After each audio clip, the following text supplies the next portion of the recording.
इस बार के बिहार विधानसभा चुनाव में असदुद्दीन ओवैसी की पार्टी AIMIM को बड़ी सफलता मिली है।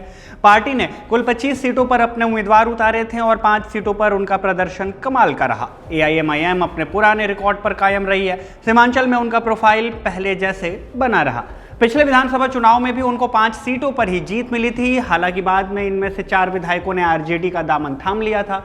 AIMIM बिहार चीफ अख्तरुल इमान पार्टी में बने रहे। ऐसे में यह देखना दिलचस्प होगा कि इस बार उनके कितने विधायक कब तक उनका साथ देते हैं।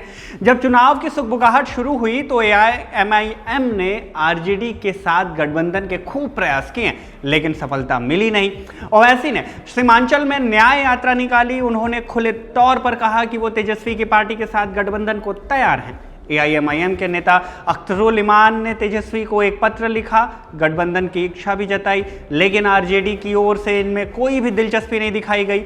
ओवैसी ने अपने बयान में यह भी कहा था कि उनकी पार्टी ने गठबंधन के लिए 6 सीटों की मांग की थी, जिस पर चर्चा हो सकती थी। सितंबर महीने में उन्होंने कहा था कि RJD अगर उनके साथ गठबंधन नहीं करती तो बिहार की जनता ये समझ जाएगी कि बिहार में कौन सी पार्टी BJP को जितवाना और कौन सी पार्टी हराना चाहती है। दरअसल पिछले चुनाव के बाद से ओवैसी पर यह आरोप लग रहे थे कि वो अपने उम्मीदवार खड़े कर इंडिया अलायंस को नुकसान पहुंचाते हैं और भाजपा को फायदा, यानी कि उनको भाजपा की B टीम कहा जाने लगा था। उनका ये बयान इसी संदर्भ में था। सभी AIMIM उम्मीदवारों में सबसे बड़ी जीत अमौर सीट पर अख्तरुल इमान को मिली है। इमान को 38,000 से भी ज्यादा वोटों से सफलता मिली।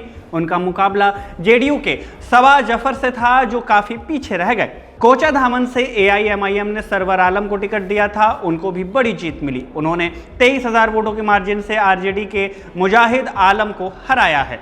जोकीहाट सीट पर AIMIM के मुर्शीद आलम ने 28,000 वोटों से जीत हासिल की है। उनका मुकाबला JDU के मंजर आलम से था।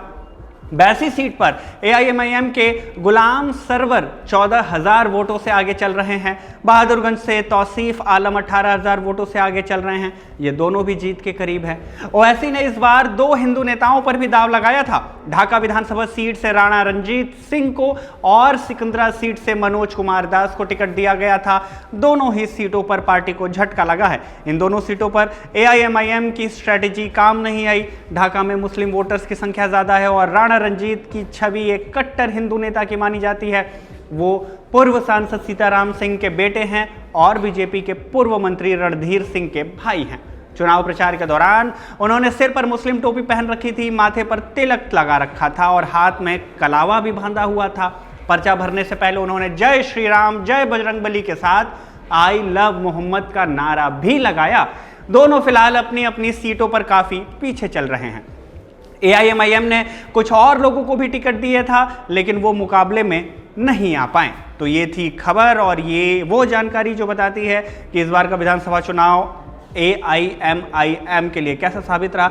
आप इस बारे में क्या कुछ सोचते हैं, कमेंट करके हमें ज़रूर बताइएगा। इस वीडियो में बस इतना ही। धन्यवाद।